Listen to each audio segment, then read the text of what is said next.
नमस्कार, आप देख रहे हैं क्रिप्टो ज्ञान। आज हम इस वीडियो में बात करेंगे मांटा नेटवर्क के बारे में। मांटा का प्राइस काफ़ी ज़्यादा डंप हो चुका है। ऐसे में क्या पैनिक सेलिंग करनी चाहिए आपको, या फिर आपको बाइंग की अपॉर्चुनिटी दे रहा है ये? ट्रेंड क्या है अभी मार्केट का? फ्रेश एंट्री के लिए कौन सा इंपॉर्टेंट जोन है? और इन केस अगर आपने हाई प्राइस में बाय करा है तो कहाँ पे आप डीसे कर सकते हैं? ये सारी चीज़ें हम समझेंगे इस वीडियो में। तो दोस्तों, यहाँ वीडियो स्टार्ट करने से पहले मैं आपको कहूँगा, अगर आप हमारे चैनल पे नए हैं तो प्लीज़ हमारे चैनल को सब्सक्राइब कर लें, बेल आइकन को प्रेस कर लें, ताकि हमारे चैनल से रिलेटेड हर एक अपडेट आपको टाइम टू टाइम मिलता रहे। साथ ही वीडियो के डिस्क्रिप्शन में आपको हमारे टेलीग्राम का लिंक भी मिल जाएगा। मेक श्योर आप हमारे टेलीग्राम को भी ज्वाइन कर लें। अब देखिए, अभी अगर हम मांटा के ओवरव्यू की बात करें तो इसका करंट प्राइस आपको 0.26 के रेंज में देखने को मिलता है। 8.3% का डाउन ट्रेंड मूवमेंट है। अगर इसके हम 24 आवर के प्राइस फ्लक्चुएशन की बात करें तो ये आपको 0.26 से लेके 0.29 के रेंज में देखने को मिलता है। माइनर से जोन में फ्लक्चुएशन है, मतलब पहले रिकवरी हुई थी, अब धीरे धीरे डाउनफॉल करेक्शन के साथ हम अपने बॉटम के पास आ चुके हैं, जहां अगर आप चाहें तो आपकी फ्रेश बाइंग हो सकती है। बट आपने बाइंग तब करनी है जब आपको ट्रेंड वाइज ये रिकवरी के साइड में जाता हुआ देखने को मिले। अगर इसके हम मार्केट कैप की बात करें तो ये आपको बहुत कम देखने को मिलता है। सिर्फ इसका 108 मिलियन का मार्केट कैप है। अगर इसके हम 24 आवर के ट्रेडिंग वॉल्यूम की बात करें तो ये आपको 14 मिलियन का देखने को मिलता है। जब तक इसकी डिमांड बढ़ेगी नहीं, इसका यूज केस बढ़ेगा नहीं, इसके प्राइस में आपको कोई खास ग्रोथ देखने को नहीं मिलेगा। और जिस हिसाब से आप इसके ट्रेडिंग वॉल्यूम देख रहे हैं या इसका मार्केट कैप देख रहे हैं, आने वाले टाइम में चांसेस हो सकते हैं कि इसका जो प्राइस है वो 0.1 के अराउंड आपको देखने को मिले, क्योंकि यूज केस के बिहाफ पे, डिमांड के बिहाफ पे ही इसका जो प्राइस है वो ग्रो करेगा। और अभी जिस हिसाब से आप इसका ओवरव्यू देख रहे हैं, चांसेस कम लग रहे हैं रिकवर होने के। हालांकि ये चीज़ें आपको क्लियर होंगी जब चलेंगे हम ट्रेडिंग व्यू पे। अगर इसके हम सप्लाई की बात करें तो सर्कुलेटिंग सप्लाई 413 मिलियन की है, टोटल सप्लाई 1 बिलियन है, मैक्सिमम सप्लाई 1 बिलियन है।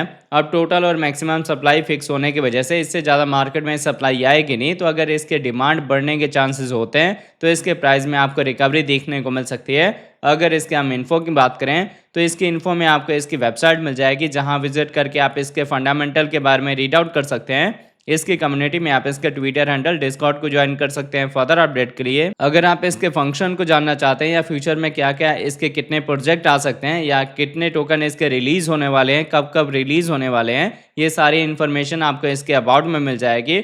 अगर इसके हम ऑल टाइम हाई की बात करें तो इसका ऑल टाइम हाई रिकॉर्ड हुआ है $4 का, जिससे हम 93% के डाउन ट्रेंड पे हैं। और जो इसका ऑल टाइम लो है वो आप देख सकते हैं 0.16 का है। तो जिस हिसाब से आपने इसका ओवरव्यू देखा, मैं आपको यही चीज़ समझाने की कोशिश कर रहा हूँ कि वापस से आपको 0.16 या फिर 0.17 ये सारे बॉटम मिल सकते हैं। और जो इसका ऑल टाइम हाई है, इसका ब्रेकआउट आपको देखने को मिल सकता है बुल मार्केट में जाके, और वो भी अगर इसकी डिमांड बढ़ती है तो। अब मैं आपको लेके चलता हूँ ट्रेडिंग व्यू पे और देखते हैं मांटा के चार्ट पैटर्न को। अब देखिए, पहले हमने मांटा का 4 आवर का टाइम इंटरवल लिया हुआ है। 4 आवर के अकॉर्डिंग अभी हम अप ट्रेंड में हैं और पैटर्न आपको हायर हाई हायर लो का देखने को मिलता है, जिसमें हम अपने प्रीवियस रेजिस्टेंस को एज सपोर्ट यूज करते हैं। तो अभी तो देखिए क्लियर कट यहाँ पे मूवमेंट आपको देख रहा होगा कि डाउनफॉल करेक्शन के साथ हम आ सकते हैं 0.24 से लेके और 0.25 के रेंज तक, जहां अगर आप चाहें तो आपकी फ्रेश बाइंग होगी।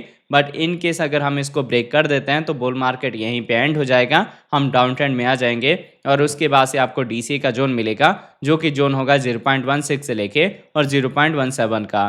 तो आई होप आपको यहाँ पे क्लियर हो गया होगा। अगर आपने हाई प्राइस में बाय करा है तो आप यहाँ पे डीसीए करेंगे, और अगर आप फ्रेश एंट्री लेना चाहते हैं तो यहाँ आपकी फर्स्ट एंट्री हो जाएगी। अगर हम अपने छोटे ईएमएस के अकॉर्डिंग देखें तो इनका डायरेक्शन डाउन साइड में है, तो मार्केट में डाउनफॉल करेक्शन आएगा। बट अभी जो हमारी कैंडल है ना वो 200 ईएमए के ऊपर है। तो एक बार आप आने दें इस इंपॉर्टेंट जोन में, जो कि है 0.24 से लेके 0.25 का, और यहाँ से रिकवरी होती है या फिर हम इसको ब्रेक करते हैं, उसके हिसाब से ही आप यहाँ पे अपनी ट्रेडिंग कर सकते हैं। फिलहाल आपने सिर्फ मार्केट को मॉनिटर करना है। अब ये था मांटा का 4 आवर का टाइम फ्रेम। इसके साथ अगर इसके हम डेली टाइम इंटरवल की बात करें तो देखिए, डेली के अकॉर्डिंग मांटा पहले डाउन ट्रेंड में था और लोअर लो लोअर हाई का पैटर्न फॉर्म कर रहा था जब हमारी बाइंग हुई थी। बाइंग के टाइम मैंने आपको बताया कि यहाँ पे डबल बॉटम का पैटर्न फॉर्म हो सकता है, जिसके बाद से मार्केट में रिकवरी होगी। तो अगर आपने फॉलो करके और इस बॉटम पे बाइंग करी होगी तो स्टिल आप प्रॉफिट में होंगे। यहाँ से ट्रेंड का रिवर्सल हुआ है, हम अप ट्रेंड में मूव हो रहे हैं और अप ट्रेंड का मूवमेंट मैंने आपको समझा दिया था कि हम अपने प्रीवियस रेजिस्टेंस को एज ए सपोर्ट यूज़ करेंगे। तो अगर हम एज ए सपोर्ट होल्ड होते हैं 0.24 से लेके 0.25 के लेवल के ऊपर, तो यहाँ से रिकवरी के चांसेस होंगे और रिकवरी के साथ आपको 0.40 तक का टारगेट मिलेगा। देखिए, जब तक मांटा $1 के लेवल का ब्रेकआउट नहीं देगा तब तक यहाँ पे बड़े टारगेट मिलने वाले नहीं है। और जिस हिसाब से आप इसके ट्रेडिंग वॉल्यूम लो देख रहे हैं, मुझे नहीं लगता कि ये वापस से $4 के रेंज तक जाने वाला है। तो जिनके पास कैपिटल ज़्यादा है इन्वेस्ट करने का, वो मार्केट को थोड़ा सा मॉनिटर करें। जो मैंने आपको एंट्री का या डीसी का रेंज बताया है, इसके नियर अबाउट अगर ये आता है तो आपकी बाइंग होगी। उससे पहले आप लोगों ने फोमो एंट्री कोई भी नहीं करनी है। इन केस अगर आपने हाई प्राइस में बाय करा है, आपके पास फंड नहीं है डीसी करने का, तो नॉर्मली आप अभी के डेट में अपने ट्रेड को छोड़ दें, क्योंकि हम धीरे धीरे बुल मार्केट के साइड में मूव हो रहे हैं। तो मार्केट में रिकवरी होगी तो आपका जो लॉस है वो मिनिमाइज हो सकता है। हो सकता है कि आपको एंट्री पे ही अपॉर्चुनिटी मिल जाए अपने ट्रेड को क्लोज करने का। तो आई होप आपको ये वीडियो का अपडेट अच्छे से समझ आ गया होगा। अगर आपको हमारे वीडियोस अच्छे लगते हैं प्लीज़ वीडियोस को लाइक कीजिए, शेयर कीजिए अपने दोस्तों के साथ। मिलते हैं आपसे नई वीडियो के साथ, तब तक लिए जय हिंद जय भारत।